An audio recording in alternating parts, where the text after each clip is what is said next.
ನಮಸ್ತೆ, ನನ್ನ ಹೆಸರು ರೂಪ. ಬೆಂಗಳೂರು ಉತ್ತರ ಜಿಲ್ಲಾ ಮಹಿಳಾ ಮೋರ್ಚಾ ಕಾರ್ಯದರ್ಶಿ ಹಾಗೂ ಸಾಮಾಜಿಕ ಮಾಧ್ಯಮ ಉಸ್ತುವಾರಿ ಕೂಡ ಆಗಿದ್ದೀನಿ.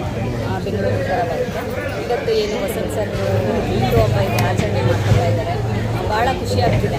ಯಾಕೆಂದರೆ ನಮ್ಮ ಏರೋಹಳ್ಳಿ ಭಾಗದಲ್ಲಿ ಅಧ್ಯಕ್ಷರಾಗಿ ಆಯ್ಕೆ ಆದಾಗಿಂದಲೂ ಇಲ್ಲಿವರೆಗೂ ತುಂಬ ಸಮಾಜಮುಖಿ ಕೆಲಸಗಳನ್ನ ಮಾಡ್ಕೊಂಡು ಬಂದಿದ್ದಾರೆ. ಪಕ್ಷದ ಪರವಾಗಿ ಹಲವಾರು ಆಲ್ಮೋಸ್ಟ್ ಒಂದು ತಿಂಗಳಲ್ಲಿ 20 ಕಾರ್ಯಕ್ರಮಕ್ಕೂ ಹೆಚ್ಚು ಕಾರ್ಯಕ್ರಮ ಮಾಡಿದ್ದಾರೆ.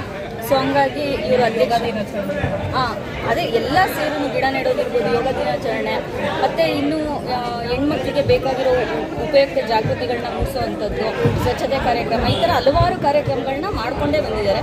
ಸೊ ಭಾಳ ಖುಷಿಯಾಗುತ್ತೆ. ಏರೋಹಳ್ಳಿ ಭಾಗದಲ್ಲಿ ತುಂಬ ಆ್ಯಕ್ಟಿವ್ ಆಗಿ ಕೆಲಸ ಮಾಡ್ತಾ ಇದ್ದಾರೆ. ಅವರ ಮುಂದಿನ ರಾಜಕೀಯ ಜೀವನ ಒಳ್ಳೆಯದಾಗಲಿ, ಶುಭವಾಗಲಿ ಅಂತ ಹಾಗೂ ಏರೋಹಳ್ಳಿ ಬಿಜೆಪಿಯ ವಾರ್ಡ್ ಅಧ್ಯಕ್ಷರಾದ ಶಿವಲಿಂಗೇಗೌಡರು ಅವರಿಗೆ ಹುಟ್ಟಿದಬ್ಬದ ಶುಭಾಶಯಗಳು. ಭಗವಂತ ಅವರಿಗೆ ಆಯಸ್ಸು ಆರೋಗ್ಯ ಕೊಟ್ಟು ಕಾಪಾಡಲಿಕ್ಕೆ ಕೇಳ್ತಾರೆ. ಶಿವಲಿಂಗೇಗೌಡರು ಹುಟ್ಟು ಹೋರಾಟಗಾರರು. ಅವರು ಬಿ ಜೆ ಪಿಲಿ ಸಕ್ರಿಯವಾಗಿರೋದ್ರಿಂದ ಅವರು ವಾರ್ಡ್ ಅಧ್ಯಕ್ಷರು ಬೇರೆ ಮಾಡಿದ್ದಾರೆ. ಈ ಮುಖಾಂತರ ನಾವು JDS ಅಲ್ಲಿದ್ದು ನಾವು ಒಳ್ಳೆಯ ಸ್ನೇಹಿತರು, ಮತ್ತು NDA ಇರೋದ್ರಿಂದ ಇಲ್ಲಿ ಪಕ್ಷದ್ದು ಇದೇ ಬರಲ್ಲ.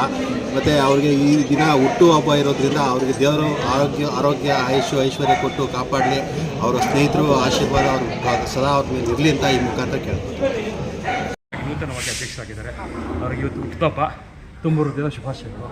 ಆಮೇಲೆ ಅವರು ಮೋದಿಜಿ ಪರವಾಗಿ, BJP ಪರವಾಗಿ ಅವ್ರು ಕೊಟ್ಟಿರೋ ಟಾಸ್ಕ್ಗಳನ್ನ ತುಂಬ ಚೆನ್ನಾಗಿ ಮಾಡ್ತಾಯಿದ್ದಾರೆ.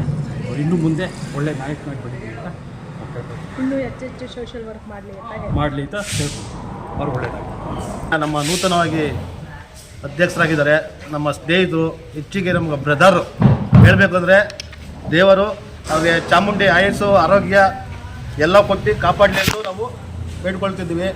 ಇವತ್ತು ಅವರು ಇನ್ನೂ ದೊಡ್ಡ ಮಟ್ಟವಾಗಿ ಬೆಳಿಬೇಕು ಅಂತ ನಮ್ಗೆ ಆಸೆ.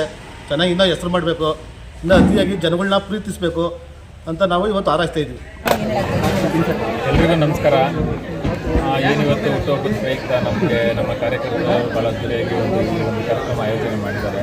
ನಾನು ಬೇಡ ಅಂದೆ, ಆದರೂ ಸಹ ಅವರು ಇಲ್ಲ, ಅಪೇಕ್ಷೆ ಮೇಲೆ ನಾವು ಮಾಡಲೇಬೇಕು, ನೀವು ಅವತ್ತು ಏನು ಮಾಡಬೇಡಿ, ನಾವು ಬಂದೆಲ್ಲ ಅರೇಂಜ್ ಮಾಡಿರ್ತೀವಿ, ನೀವು ಆ ಟೈಮಿಗೆ ಬನ್ನಿ ಅಂತ ನಾನು ಕರೆದ್ರು ಅಷ್ಟೇ. ನಾನು ಬೇಡ, ಏನು ಖರ್ಚು ಮಾಡಬೇಕು ಅಂದ್ಕೊಂಡಿದ್ರೆ ಅದನ್ನು ಒಂದು ಅನಾಥಾಶ್ರಮಕ್ಕೂ ಇಲ್ಲ ಸಮಾಜಮುಖಿ ಕಾರ್ಯಗಳಿಗೆ ಯೂಸ್ ಮಾಡ್ಕೊಳ್ಳೋಣ, ಬೇಡ ಅಂಥವಾಗಿ ಯೂಸ್ ಮಾಡೋದು ಬೇಡ ಅಂತ ಹೇಳಿದೆ. ಇಲ್ಲ ನೀವು ಮೊದಲೇ ಬಾರಿಗೆ ಅಧ್ಯಕ್ಷರಾಗಿದ್ದೀರಿ, ಇದು ಮೊದಲ ವರ್ಷದ ಹುಟ್ಟುಹಬ್ಬ ಆಗಿರೋದ್ರಿಂದ ತಾವು ದಯವಿಟ್ಟು ನೀವೇನು ಅನ್ನೋಕೆ ಹೋಗಿ ನಾವೆಲ್ಲ ಕಾರ್ಯಕ್ರಮ ಅರೇಂಜ್ ಮಾಡ್ತೀವಿ, ನೀವು ಬನ್ನಿ ಅಂತಂದರು. ಹಂಗಾಗಿ ಬಂದು ನೋಡಿದ್ರೆ ಇಲ್ಲಿ ಆಲ್ರೆಡಿ ನಮ್ಮ ಏನು ಪೌರ ಕಾರ್ಮಿಕರಿಗೆಲ್ಲ ಸನ್ಮಾನ ಕಾರ್ಯಕ್ರಮ ಇತ್ತು. ಮತ್ತು ನಮ್ಮ ಈ ಬೆಸ್ಕಾಂ ಇಲಾಖೆ ನಮ್ಮ ನೌಕರರು ಏನಿದ್ದಾರೆ ಆ ನೌಕರರುಗಳೆಲ್ಲ ಒಂದು ಸನ್ಮಾನ ಕಾರ್ಯಕ್ರಮ ಮಾಡಿ ಎಲ್ಲ ಕಾರ್ಯಕರ್ತರಿಗೂ ನೋಡಿ ಅನ್ನದಾನ ಮತ್ತು ಎಲ್ಲ ಆಯೋಜನೆ ಮಾಡಿದ್ದಾರೆ. ನನಗೆ ತುಂಬ ಖುಷಿ ಆಗ್ತಾಯಿದೆ. ನಮ್ಮ ಕಾರ್ಯಕರ್ತರು ನಮ್ಮ ವಾರ್ಡಲ್ಲಿ ಈ ಥರ ಎಲ್ಲ ತುಂಬ ಪ್ರಾಮಾಣಿಕವಾಗಿ ಕಾರ್ಯಕರ್ತರಿದ್ದಾರೆ ಅನ್ನೋದನ್ನು ನಮಗೆ ತೋರಿಸ್ತಾ ಇದ್ದಾರೆ. ನನಗೆ ಭಾಳ ಖುಷಿ ಆಗ್ತದೆ. ಸದ್ಯದಲ್ಲೇ GBA ಚುನಾವಣೆ ಘೋಷಣೆ ಆಗುತ್ತೆ. ಯಾವ್ಯಾವ ಪ್ರಬಲವಾದ ಇಲ್ಲಿ ಆಕಾಂಕ್ಷಿಯಾಗಿದ್ದೀರಾ? ಆಕಾಂಕ್ಷಿನ ತಪ್ಪು, ಆಕಾಂಕ್ಷಿ ಇಲ್ಲ. ನಾನೊಬ್ಬ ಕಾರ್ಯಕರ್ತನ ಕೆಲಸ ಮಾಡ್ತಾಯಿದ್ದೀನಿ. ಮತ್ತು ಸಂಘಟನೆಯಲ್ಲಿ ನಮ್ಮ ವಾರ್ಡ್ ವ್ಯಾಪ್ತಿನಲ್ಲಿ ಪ್ರತಿ ಮನೆಯಲ್ಲೂ BJP ಅನ್ನೋ ಒಂದು ಶಬ್ದ ಮೂಡಿಬರೋ ಥರ ನಾವು ಪ್ರಯತ್ನಪಟ್ಟು ಕೆಲಸ ಮಾಡ್ತೀವಿ.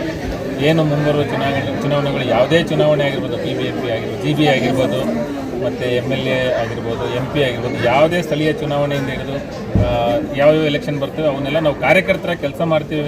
ಪಕ್ಷ ಏನು ತೀರ್ಮಾನ ಮಾಡುತ್ತೆ ಆ ಪಕ್ಷಕ್ಕೆ ನಾವೆಲ್ಲರೂ ತಲೆಬಾಗ್ತೀವಿ.